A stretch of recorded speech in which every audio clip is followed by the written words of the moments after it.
Debout Congolais, unis par le sort, unis dans le fort pour l'indépendance. Dressons nos fronts, longtemps pour pays. Du reste fondé de toutes les fédérations de l'intérieur du pays, tout comme celles de l'étranger, des ligues de femmes, des ligues de jeunes et autres structures de notre regroupement politique AFDC-A, du fait de n'avoir pas tiré avantage de leur dur labeur tel que l'a décidé le peuple congolais dans les urnes en décembre 2023, j'ai résolu de calmer la tempête et de me référer une fois de plus à son Excellence, Monsieur le Président de la République, chef de l'État et garant de la justice et de la paix sociale. S'agissant des déclarations des fédérations de l'AFDC-A, la multitude de déclarations des fédérations m'a fait penser à un passage biblique qui évoque le salaire de l'ouvrier de la dernière heure. Tous les ouvriers s'attendaient à ce que ceux qui avaient travaillé plus soient les mieux payés. Mais Jésus avait agi autrement.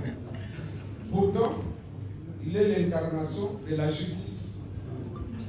Nous savons aussi que le président de la République, son Excellence Félix Antoine Tshisekedi Tshilombo, il est épris de paix et de justice. Lui seul connaît à quel moment il agira. Moi, je lui ai toujours fait confiance. Même s'il existe de la volonté de clichés, on vous colle des clichés.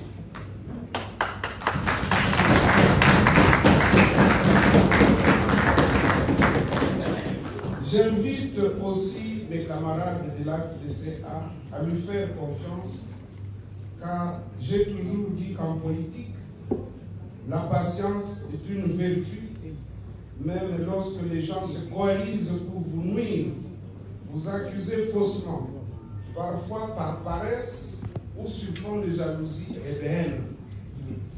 Je considère que ce qui est arrivé à l'AFDC à la sortie du gouvernement Judith Suminwa Tuluka est biblique. Et tous ceux qui combattent injustement les enfants de Dieu, ils finissent par périr.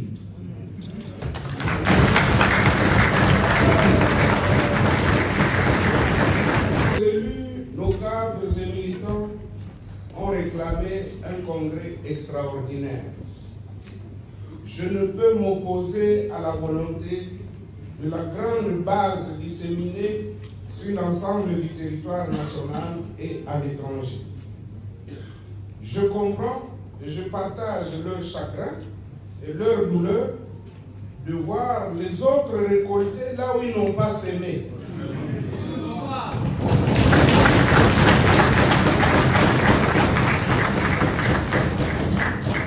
C'est vrai que nos cœurs saignent.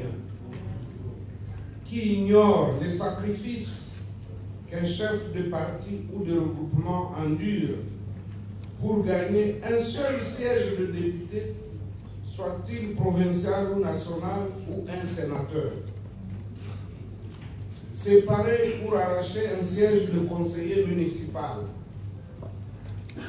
Et que par la suite, ces efforts soient ignorés, car collés au visage d'un personnage.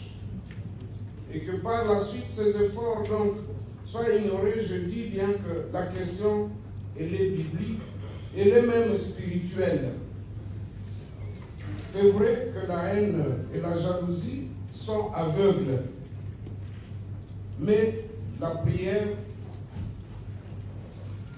par la prière, toute personne soucieuse de la cohésion au sein de l'union sacrée de la nation ne pourra fermer les yeux sur le poids politique de l'AFDC-A qui aligne après des rudes batailles électorales sur l'ensemble du pays, 13 sénateurs, 40 députés nationaux, 77 députés provinciaux et 94 conseillers communaux, sans compter les sièges perdus à la CENI, à la Cour constitutionnelle,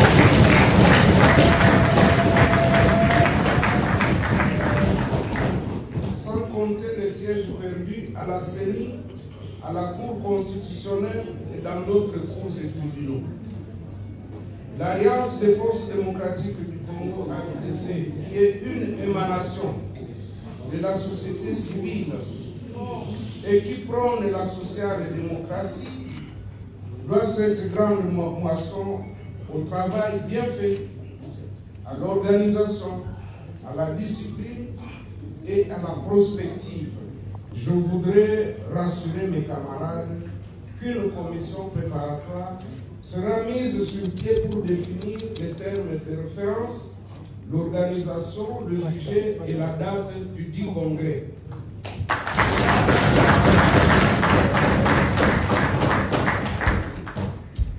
Nous ne pouvons pas nous retrouver sans parler de la guerre à l'est de la République démocratique du Congo. La guerre d'agression nous imposée à l'est du pays.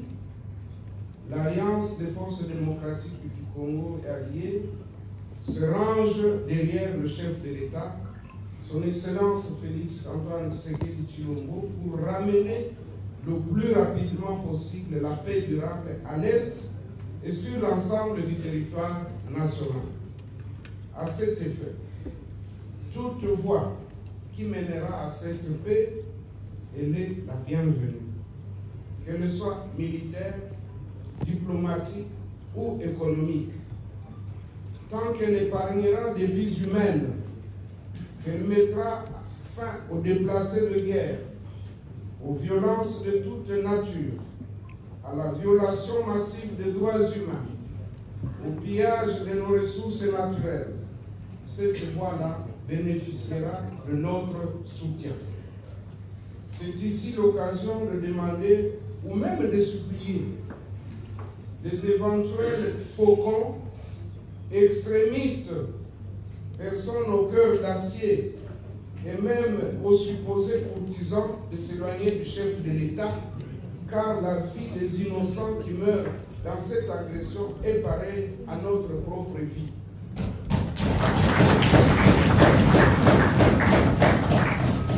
Si donc nous sommes jaloux de conserver notre vie, acceptons qu'il en soit ainsi pour ces papas, ces mamans, ces jeunes, ces enfants qui sont fauchés sans raison en Ituri, au Nord Kivu et ailleurs. Laissons le chef de l'État lever librement les options qui vont nous conduire rapidement à la paix durable. Même au moment où nous nous trouvons en ce lieu à la Senko, il y a des innocents qui meurent. En leur mémoire et en mémoire de toutes les autres victimes de la barbarie humaine, à l'est, à l'ouest, au sud, au centre et partout en RDC, observons une minute de silence. L'assainissement des troupes en général et du rang des officiers en particulier serait l'une des premières mesures vers une armée républicaine et dissuasive. Pour terminer notre propos, nous renouvelons notre engagement à accompagner le chef de l'État, son Excellence Félix Antoine Tshisekedi Tshilombo, dans ses efforts de ramener la paix à l'est de la République et de remettre le pays sur la voie du développement.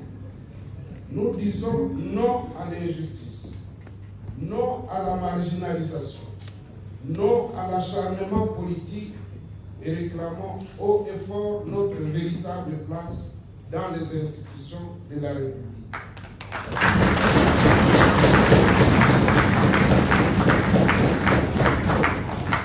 Nous restons ouverts à tous pour plus de lumière et éclaircissement. Jacques de Business Africa, c'est vrai qu'au premier mandat du chef de l'État, j'occupais le poste de président du Sénat de la République démocratique du Congo, donc en tant que deuxième personnalité du pays. Et maintenant, nous sommes au second mandat. Je me considère toujours comme un ouvrier du peuple, un serviteur du pays et de la nation. Donc prêt à servir partout où je peux apporter ma pierre à l'édifice. Et au jour d'aujourd'hui, c'est vrai, j'ai été élu après une rude compétition au poste de deuxième vice-président du Sénat. Mais justement, là, sur cette parcelle de pouvoir, en tant que deuxième vice-président, chargé du contrôle parlementaire, chargé des questions liées à mes collègues sénateurs, chargé des relations avec la Cour des comptes et le Conseil économique et social, je suis sûr et certain que j'apporterai toujours ma pierre à l'édifice. Au jour d'aujourd'hui, c'est vrai que nous avons cheminé avec le chef de l'État. Je dois rappeler ici que notre formation politique, AFDC Allié, avait été la première à se prononcer clairement pour accompagner le chef de l'État, Félix Antoine Tshisekedi Tshilombo. Tout le monde le sait, et tout le monde sait quel est le rôle que nous avons joué pour renforcer ses pouvoirs, pour apporter à la République la sérénité qui est la nôtre, parce que parfois on oublie très vite qu'avec le conflit FCC-Cash, il n'y avait plus de travail dans ce pays parce que tout le monde était dans la rue chaque jour avec des revendications. Et nous avons joué un rôle important pour assainir l'espace politique et ramener la paix dans les institutions. Nous nous réjouissons de ce travail que nous avons accompli avec brio, et donc nous ne pouvons pas regretter ce qui s'est passé. Et au jour d'aujourd'hui, nous sommes là encore pour continuer à accepter, disons, à accompagner le chef de l'État. Vous avez demandé si en 2028, Badji Lukwebo sera candidat président de la République. À cette question, comme vous le savez, moi je suis croyant. Je laisse cette question à Dieu. Il y a Dieu qui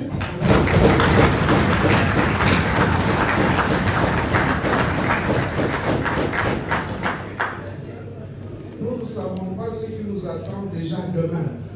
Nous sommes lundi aujourd'hui, nous ne savons pas ce qui nous attend demain mardi. Comment voulez-vous que je sache ce qui nous attend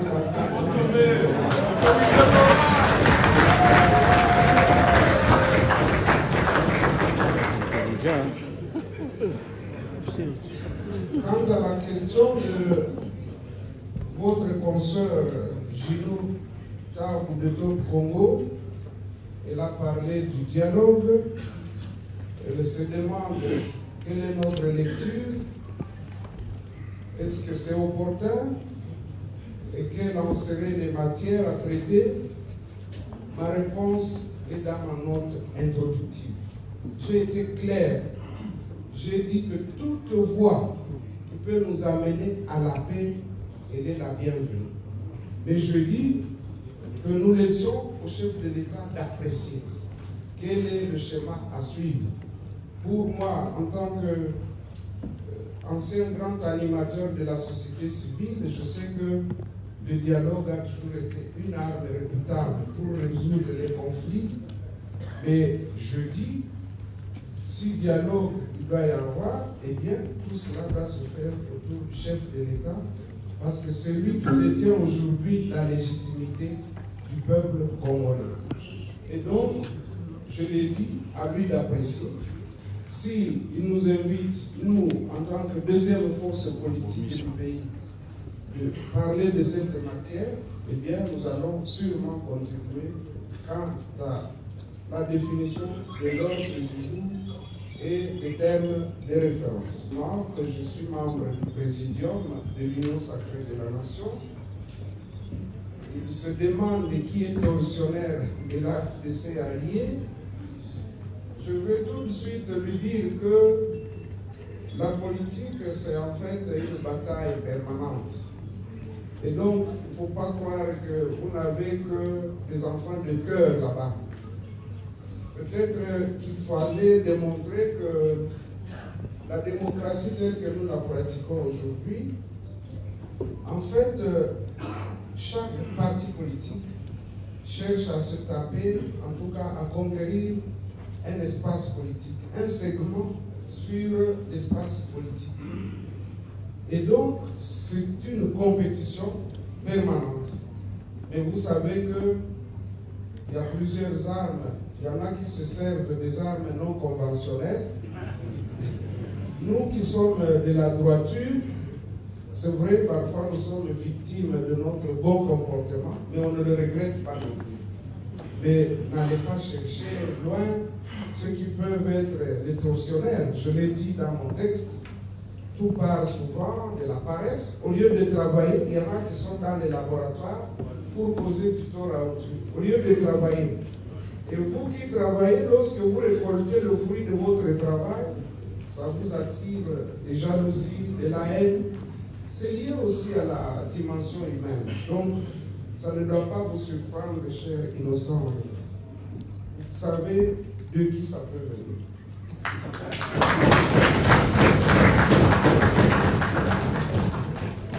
La salle de conférence de la Cinco, c'est vrai, c'est une salle mythique. Nous étions retrouvés ici, encore dans le cadre du dialogue et des négociations de la Saint-Sylvestre. Nous avons choisi cette salle parce que nous estimions que c'est une salle comme toutes les autres. Mais aussi, pourquoi ne pas apprécier ce beau cadre? J'espère que vous êtes quand même à l'aise ici. Et donc, quand il y a un beau cadre, il faut encourager ceux qui l'ont construit, ceux qui l'ont mis à la disposition du public. Moi, je suis de l'Église catholique, c'est vrai.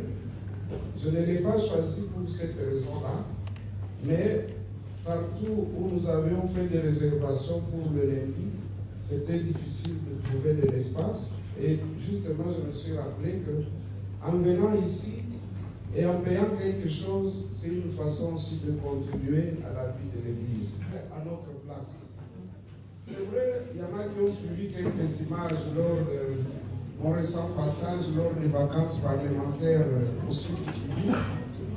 Ils ont vu la Cité de la Science, ils ont vu la Fondation Modeste Bahati Lukwebo avec un très grand hôpital que nous construisons, une grande université, une grande école technique professionnelle et des maisons, des cadres, maisons des professeurs et maisons des médecins. Mais je dois insister beaucoup plus sur l'école professionnelle parce que j'estimais que beaucoup de jeunes gens qui n'ont pas eu la chance d'aller à l'université, ils peuvent être utiles à la nation en leur apprenant des métiers, qui plombier, qui carreleur, qui électricien. Et nous avons donc pensé que c'est là une façon de contribuer à la lutte contre le chômage. Mais nos actions ne sont pas seulement au sud du Kivu. Ceux qui connaissent nos réalisations ici à Pété, dans le territoire de Songololo au Congo central, ils savent que nous avons une grande activité agro-industrielle où nous produisons de la tomate, des oignons, du cachou, ainsi de suite. À Lukala, plus près d'ici, nous avons expérimenté pour la première fois la pomme de terre. Et ça donne très bien, parce que beaucoup de gens croyaient que la pomme de terre ne pouvait venir que de l'est du pays du Kivu, ou par occasion un peu vers Bazangou, parce que c'est sur la montagne. Mais à Lukala, nous sommes en train de produire la pomme de terre et que nous transformons en Bazangou, en frites, que nous livrons dans les restaurants et dans certains internats. Et donc, nos activités ici à Kinshasa Si vous allez à Kinkole, vous allez voir que nous sommes en train d'expérimenter les serres agricoles. Les serres agricoles, ce sont des bâtisses qui nous permettent de produire en toutes saisons. Pour ceux qui parlent anglais, c'est le greenhouse. Et donc, nos activités, en tout cas, elles sont diversifiées. Ce que vous avez vu, ce n'est qu'une partie. Mais le message, c'est lequel? Le message, c'est de demander aussi aux autres qui peuvent nous emboîter le pas de faire autant. Parce que si chaque acteur politique pouvait faire quelque chose, que ce soit chez lui ou ailleurs sur l'ensemble du territoire national, eh bien, vous verrez que rapidement, l'économie va être entre les mains des nationaux. Nous avons des terres qui ne sont pas encore exploitées à Kasenga, au Katanga, et nous pensons que lorsque nous aurons eu des partenaires avec lesquels on peut les développer, parce que ça demande beaucoup de capitaux, là aussi nous allons contribuer à la lutte contre la sous-alimentation, mais également apporter un plus à la croissance économique. Dans mon introduction, il faut parler quand c'est nécessaire. J'ai entendu des questions. Est-ce que je suis toujours membre de l'Union sacrée de la nation? Oui, je le suis jusqu'à cet instant. Je le suis. Et comme vous le savez, c'est le Congrès qui va déterminer notre marche à suivre. Tel que vous nous voyez là, c'est vrai, je suis une personne physique, mais en même temps, personne morale. Et donc, je ne décide pas seul. Vous posez la question quand, je l'ai dit dans ma note d'introduction, que nous allons mettre sur pied une commission préparatoire. Et à l'issue de ce congrès, vous saurez quelle est notre position à ce sujet. Vous avez parlé de remaniement. Le remaniement, oui, c'est vrai que le chef de l'État en a parlé.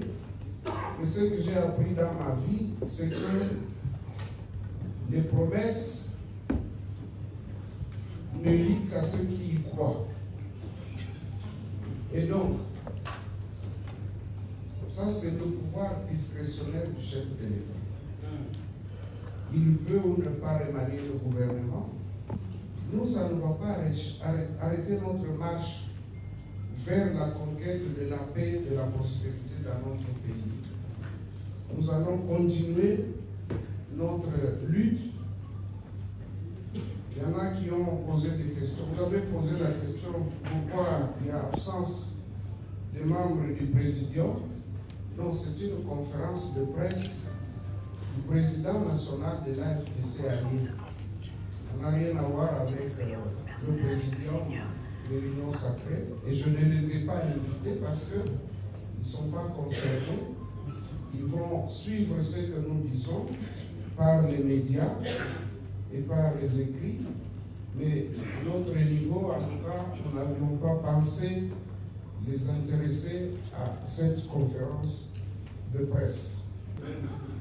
Pourtant, Naloba, Polele était, on a biso na AFDC ali, nzela nyonso, on est pour qui comme biso na kimia, la kati ya mboka na biso, biso to soutenir ya. Nzela nyonso, kasi. Tolobi ete soki masolo mazali esengeli mokonzi ya mboka po ye mutu azwa manda ya peuple, ye mutu aza na légitimité, yene akoki apprécier soki masolo mana mazala na tina pe soki makoki kosalema lolenge kani pe na ntango nini.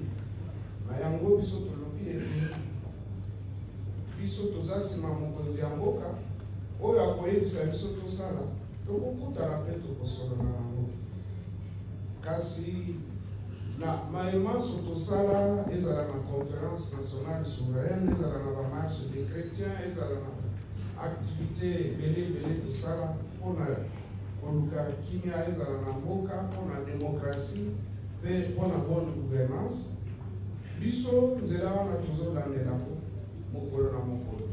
C'est vrai, Olobi était peu aux gens la raison. Les situations en mboka eza malamu te. Banzela ezali te. Pasi mpona kolia, pasi mpona kolala, makambo ya bakulunga. Bon, Olobi, est-ce que naza fier na bilan wana? Mais il est évident que na koyi kozala fier na ngo te. Faut kozala sincère. Na yango oyokaki mokonzi ya mboka alobaki ete azwi biteni motoba oyo kopermettre makambo mabongwana. Pourquoi tokendeki na makona na élection tokendeki po ete tomema baréponse tomema mwa ngambo ya satisfaction na face oyo peuple na biso azali komona. Donc eza nde processus na yango omonaki gouvernement ya sika epesaki programme nango na Assemblée nationale elobi ete pendant les 5 années ekokoba misala oyo ebandaka me ekosala tu kimia ezonga banzela ebongisama ainsi de suite. Donc totika makambo wana na gouvernement salango yo na ngai toza population tozozela biso nyonso banzela ya kitoko tozozela kimia ezonga na mboka tozozela bana batanga malamu tozozela bakisi ezala na bahopitaux tozozela balogement bacondition ya logement ezala amélioré. Donc on a correspondre yo oyoki malamu réponse na ngai. Merci ndeko.